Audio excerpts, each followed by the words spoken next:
Good morning, students. I hope you're doing well. You're taking care of yourself. You're safe at home. You're helping your parents and you're studying too. So we do wish that you devote a certain amount of time to your education so that you don't come blank. And this phase is totally a very critical phase for all of us. Do not all the time keep busy in watching video games and watching TV. You must study, do some physical exercise too. So today I will be taking your language, the first chapter of your language, the sentence. So the sentence is the smallest unit of grammar. It is a group of words that make complete sense when put together. And the basic structure of a sentence is the first letter, of the word that begins the sentence will be a capital letter. And in the end, we put full stop. So say for example, Ram plays football. R will be capital and there will be full stop in the end. He goes to the market. H will be capital and full stop in the end.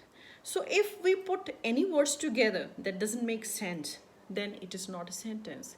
So for a sentence, the first condition is the words which are put together, they should make complete sense. Now there is a classification, means there are further categories. So how we classify, what are the different types of sentences? We classify sentences based on two things. One is their function, other is their structure. Function means in which context, for whichever different meaning the sentence is used for feelings, for telling facts, for asking questions, or for expressing command. So that determines, that is the function of the sentence. One is this classification, and the other classification is what is the grammatical structure of a sentence. The grammatical structure is in terms of what is the combination of verb with the subject, the clause, the main clause with the subordinate clause, what kind of combination they make in a sentence. So we judge.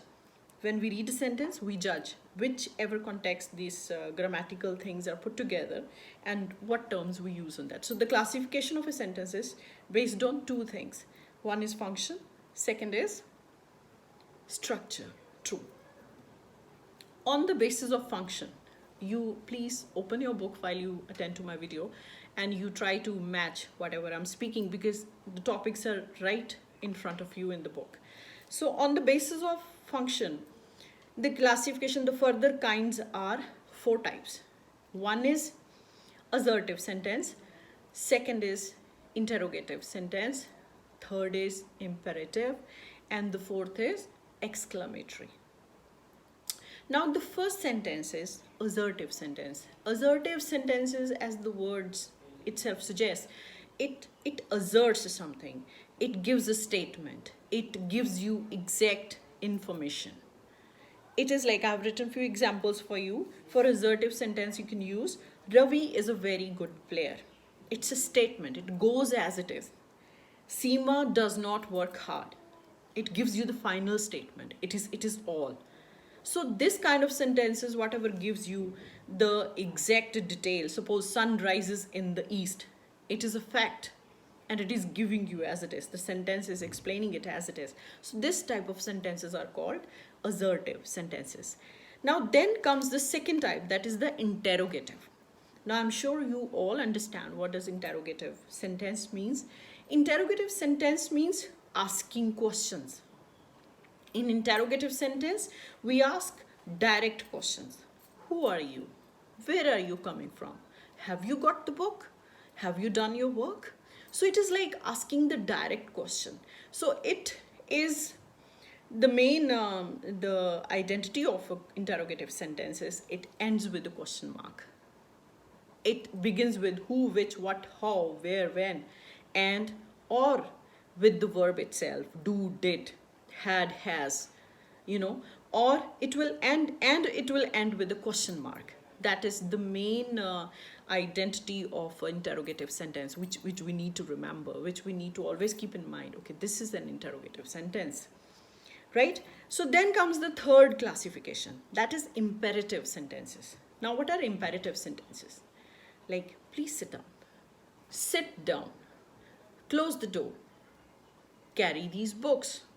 So imperative sentences are giving you commands, requesting, and they are suggesting you, giving advices also. So all these kind of things when put together, I mean, this kind of category function wise is called, this type of sentences are called imperative sentences. For example, please give me a glass of water, please, request, close the door, I'm commanding, right? So do not eat junk food, I'm advising, right? So these kind of categories where we're giving advice, where we are instructing, we are commanding, or we are requesting, these type of sentences are called imperative sentences. Then comes the fourth classification based on the functions of sentences, and that is exclamatory. Now, what is exclamatory? You all know the sign of exclamation. Uh, yes, you all know this. And the sign of exclamation, I can draw it in my notebook and I show you. This is sign of exclamation. This, I hope you all see this, what I say. This is a sign of exclamation. I'm sorry, I don't have a whiteboard or a blackboard. I cannot explain on that, so I will be using my notebook only.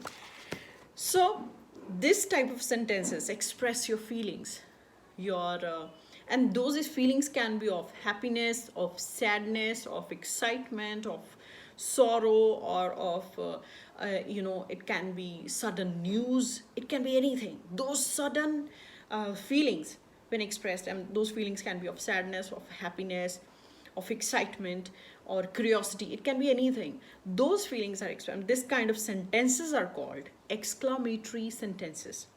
The sentences that express the feelings of happiness, sorrow, excitement, or your sudden information are called exclamatory sentences. They always end with a sign of exclamation. That is very important. If the sign of exclamation is not there, that means this sentence is not an exclamatory sentence. So there are 4 classifications, and you need to go through your book before you, while you are interacting with me, you are just checking this video.